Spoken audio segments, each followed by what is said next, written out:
There are a lot of horrible ways to die. Starving to death is one example. It's a slow and grueling process that takes about a month or 3 before the body starts to consume its own organs and muscles. Another example is dying in a plane crash. Perhaps the impact itself will not cause any pain, but just the prospect of knowing your inevitable death is a nightmare. Having said that, probably the worst way someone can die is through burning. It is usually slow and painful, and some people die before their bodies are completely engulfed. Throughout history, it has been used as a form of execution, seeing that it causes a great deal of pain to the poor victim. From the peeling away of the epidermis or the outer layer of a person's skin, to the shrinking of the organs due to high temperatures, death by burning is obviously scary, slow, and gruesome. Unfortunately, this is exactly what the people experienced in the Mont Blanc tunnel fire on March 24, 1999, all because of a carelessly thrown cigarette stub.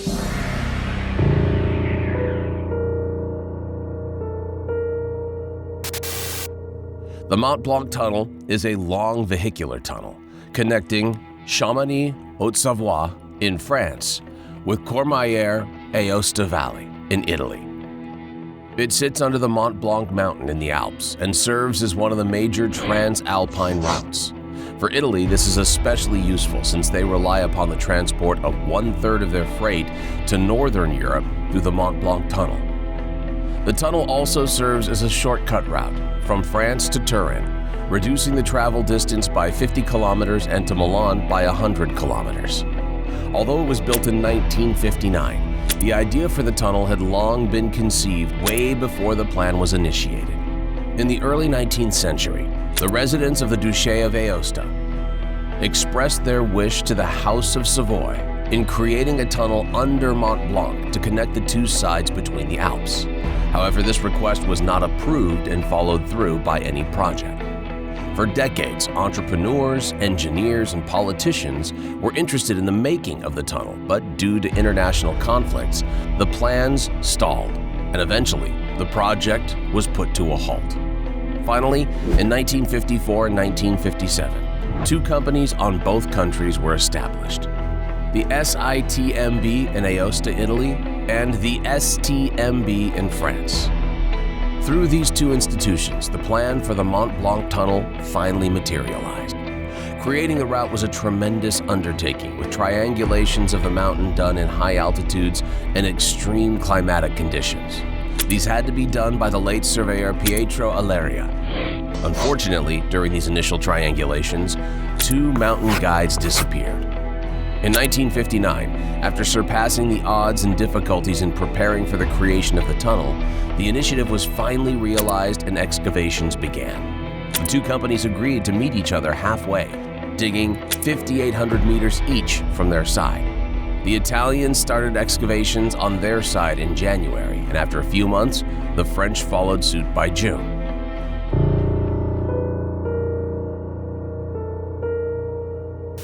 Boring through the mountain was a gigantic task and required the use of high-powered machinery.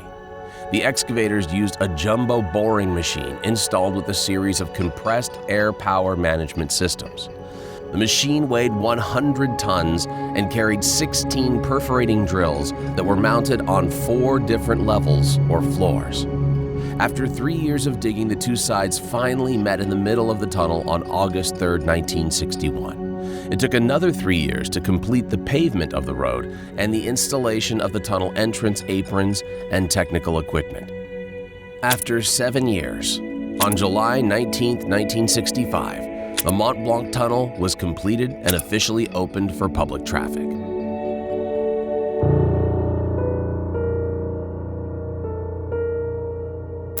The ideation of the tunnel and the process of drilling a hole through the Alps was difficult. Workers lost their lives in the process. However, after being opened to the public in 1965, the Mont Blanc tunnel quickly became a symbol of the 2 neighboring countries' unity during a vulnerable time post-Second World War. Over the past 35 years of its existence, there have been 16 documented truck fires in the Mont Blanc tunnel. One incident was on January 28, 1974. when a truck carrying 21 tons of steel billet burst into flames. Experts honed in and figured that the possible cause was the overheated motor. The fire only lasted for 15 minutes before it was extinguished. One person was injured in the process, while there were no observable damages to the tunnel or other vehicles. Another incident was on January 11, 1990, involving another truck. It was carrying 20 tons of cotton and was nearing the end of the tunnel when the motor burst into flames. The fire lasted for 30 minutes and injured 2 people. Some equipment in the tunnel was destroyed.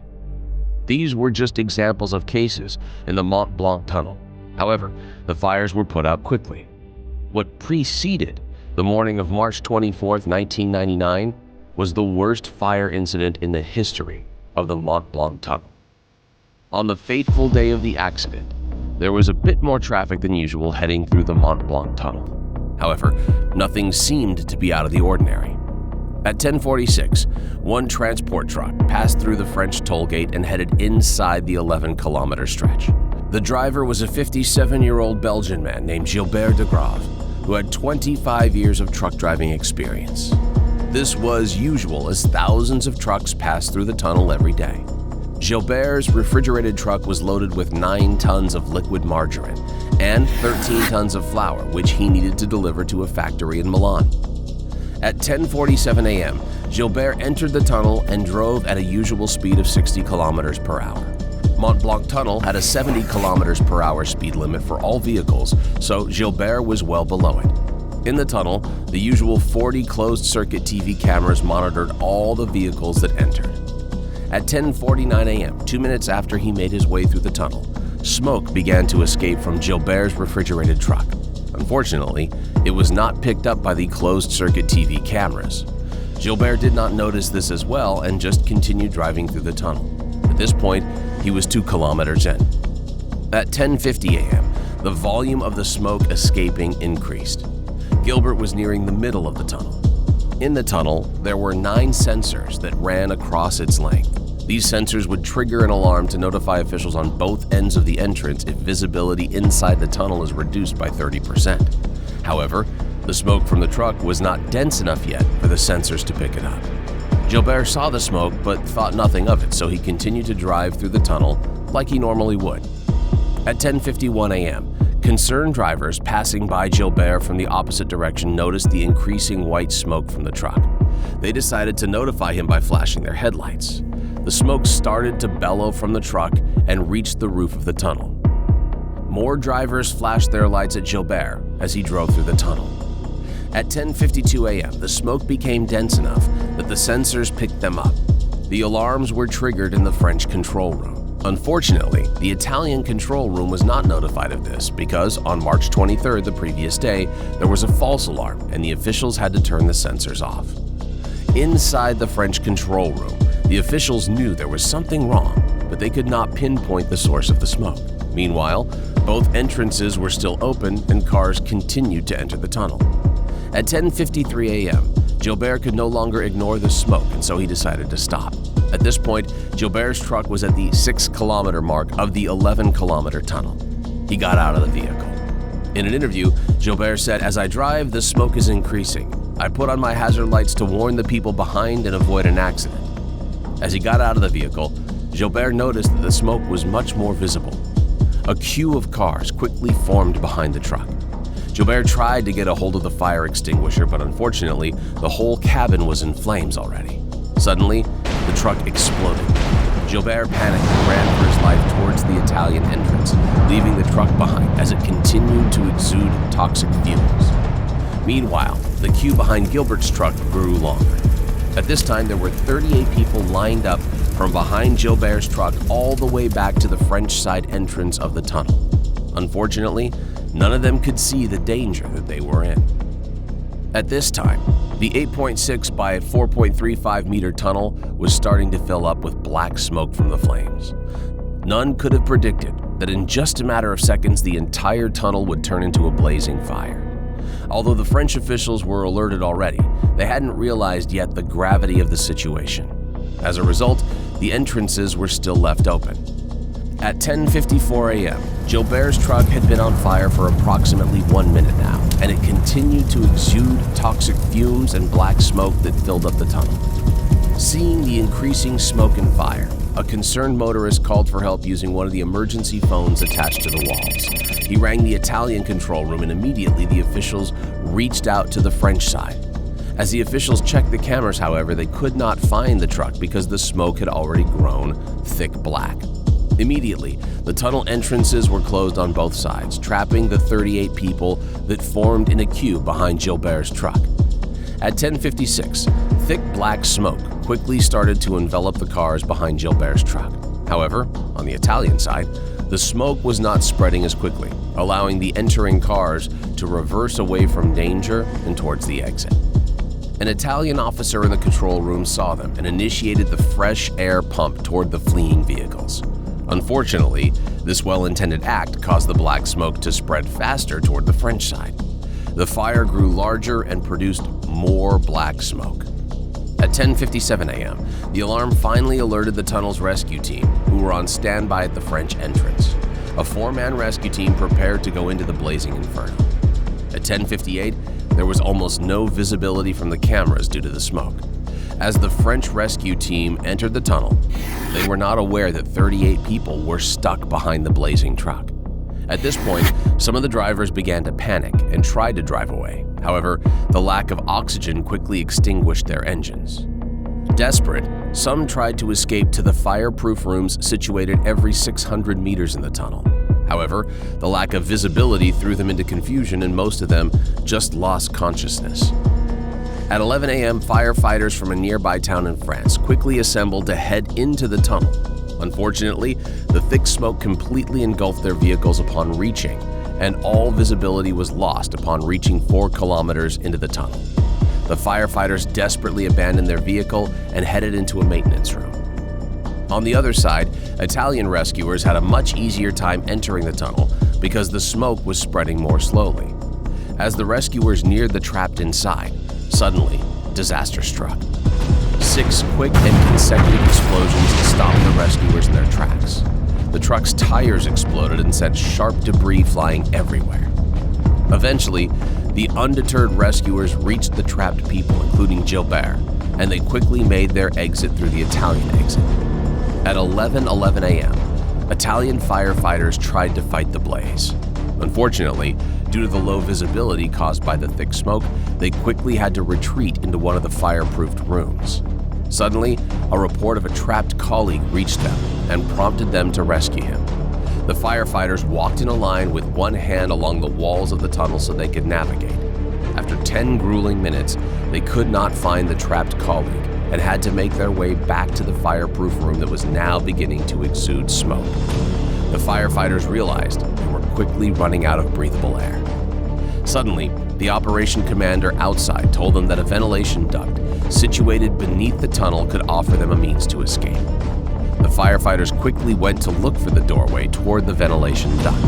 Meanwhile, the Italian firefighters were sent directly toward the ventilation duct so they could open the door from below. 5 hours later, the trapped firefighters were rescued by the 3rd rescue team through the ventilation duct. At 11:30 a.m., the black smoke now filled the tunnel all the way to the French exit.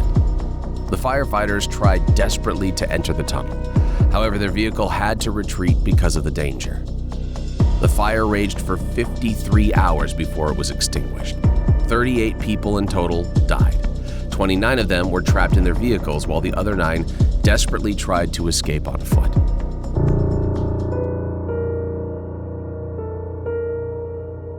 After the fire, the rescuers were able to enter the tunnel. As they went through the damages, they saw that everything was reduced to ashes.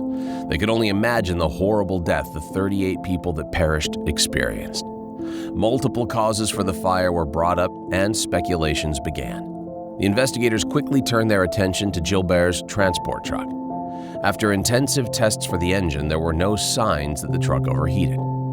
Afterward, they discovered particles that could only have gotten inside the engine if the air filter had burned first before the main fire. One speculation stated that a driver from another vehicle may have carelessly thrown a cigarette stub through the truck's air filter. The cigarette traveled down to the filter, causing it to ignite. Afterward, the blunt particles fell into the engine and caused the main fire. To prove this theory, investigators tested a similar truck and concluded that it was indeed possible. However, they added that the fire would not have been as destructive as the one that happened in the Mont Blanc tunnel. Afterward, investigators concluded that a small fire was already ignited below the truck's cabin 14 minutes before the truck burst into flames. However, only after Gilbert stopped the truck did the flame become massive. Could it be possible that the air pushing through the movement of the truck prevented the fire from growing? Experts concluded it was possible. One reference case involved a bus that caught fire inside the tunnel, but a quick-thinking driver managed to maneuver it out into the open and evacuated everyone right before the bus burst into flames. Having said that, why did the fire spread so quickly after Gilbert stopped? Experts honed in on the massive diesel tanks situated below the air filter, right underneath where the fire started in Gilbert's truck. However, further investigation proved that Gilbert's truck was only carrying 500 liters of diesel fuel, and thus, this would not have been a contributing factor in the rapid spread of the flames. Digging deeper, the investigations finally concluded that the combination of the refrigerator's lining made of polyester sheets and margarine made the fire spread out quicker. It was a deadly, highly combustible combination. When the margarine melted, the oil-based ingredients only worsened the flames. Additionally, the fires burn more quickly in tunnels than in open air due to the limited outlets for the escape of heat. In conclusion, the combination of the polyester sheets lining the refrigerator, the 13 tons of margarine loaded in the truck, the fact that the fire was inside a tunnel, and ultimately, the carelessly thrown cigarette stub that ignited the fire in the first place, created the perfect conditions for the disaster that took the lives of 38 people. There were 16 people in total tried for manslaughter. The head of the tunnel security was convicted and sentenced to jail for 6 months with an additional 2-year suspension. This was the heaviest sentence among the defendants. The former president of the French company that operated the tunnel received a conviction and 2-year suspended jail term. Additionally, he was fined $18,000. Gilbert de Grave, the truck driver, received a 4-month suspended sentence. The tunnel's Italian security chief and 7 other people received suspended terms and fines. The Italian and French companies that operated the tunnel were fined up to $180,000 each. The disaster prompted officials to make safety changes in the tunnel for the next 3 years. The tunnel remained closed until renovations were completed. Presently, maximum speed limits and distances between vehicles are strictly implemented.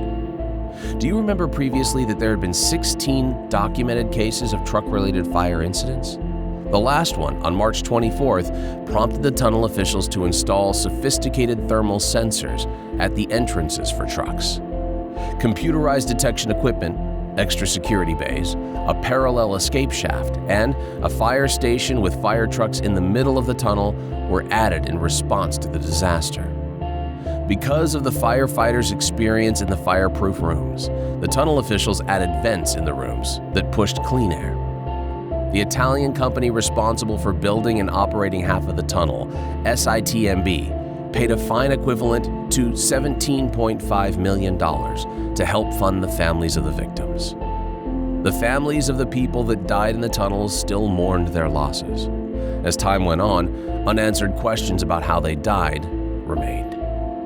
The Mont Blanc Tunnel, although it is an engineering marvel that represents the unity between the two countries, still holds dangers, as proven by the massive fire that took the lives of 38 people. If you're still there, thanks for hanging out. It was a dark and tragic tale that could have been prevented, but alas, it wasn't. As a result, lives were lost. The 38 people that perished in the flames started out their day normally. No one could have predicted that such a horrible event would happen. Now, if you enjoyed the video, please let me know by hitting the thumbs up button, commenting your thoughts below, subscribing to our channel, and hitting that notification bell for more videos like these. See you on the next one.